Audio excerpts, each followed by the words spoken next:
So guys, today we're reviewing the DM2 Supreme, and let's jump right into the review.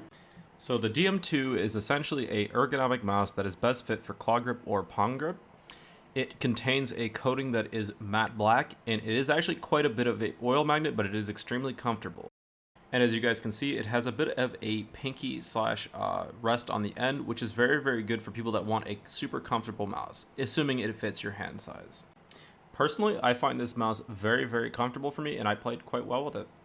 And as you guys can see from here, the scroll wheel lights up. There's also lights on the buttons that adjust the DPI, which are on top of the mouse.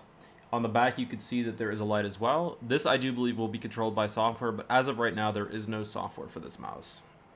And as you can see, it really does support the fingers on the side. It's quite interesting. And the cable itself is very good, actually. This is probably one of the best stock cables that I've used. It's very similar to the DM1 that they had previously. It is very, very good from my experience and did not cause any issues in game. On top, you will find the Dpi buttons. These goes in steps of double, so it goes from 4 to 800 and so forth.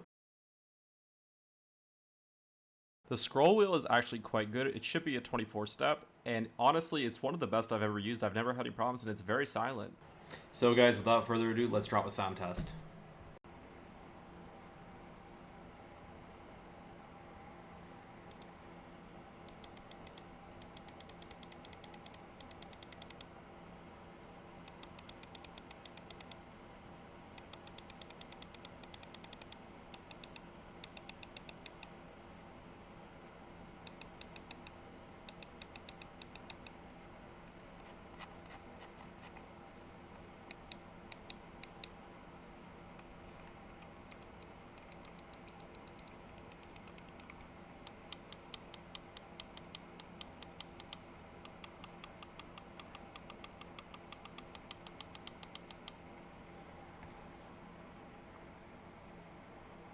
So, as you guys saw, the side buttons are nothing fantastic. They're okay. They do the job. If I had to compare it to something, it would be the EC2A, EC2B, EC series. Quite similar side buttons to those. Not as much pre-travel or post-travel, but they definitely get the job done.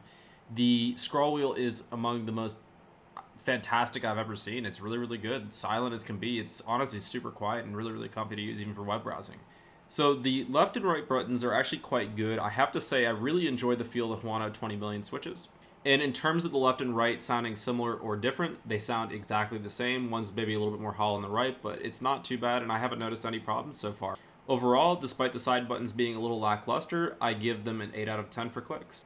So guys, you're probably wondering what the dimensions are on this mouse. The DM2 is 131 millimeters long by 84 millimeters wide and 39 millimeters tall. As you guys can see from this video here, I did go out of my way to weigh the actual mouse and see what the proper weight was, and from what I can see, the 94 claimed grams is actually quite accurate. As you guys can see here, this is a comparison next to the G Pro Wireless and G305, and I'll give you guys a second to look it over.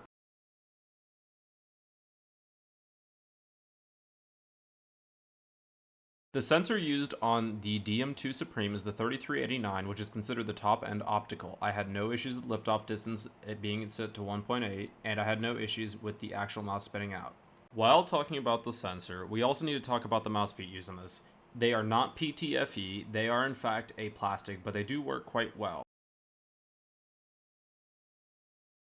So guys, I've really enjoyed using the DM2 Supreme so far. This is now my new main, and I really, really hope you guys enjoyed this video. I give it a solid 8 out of 10, and I highly recommend you guys try this mouse. Despite the side buttons and despite the feet being not so great, I do recommend trying this. It's very, very good for palm grip, assuming your hand size fits it. And I hope to catch you guys on the next episode. I'm going to leave a little bit of gameplay on the outro, and I hope you guys enjoyed this.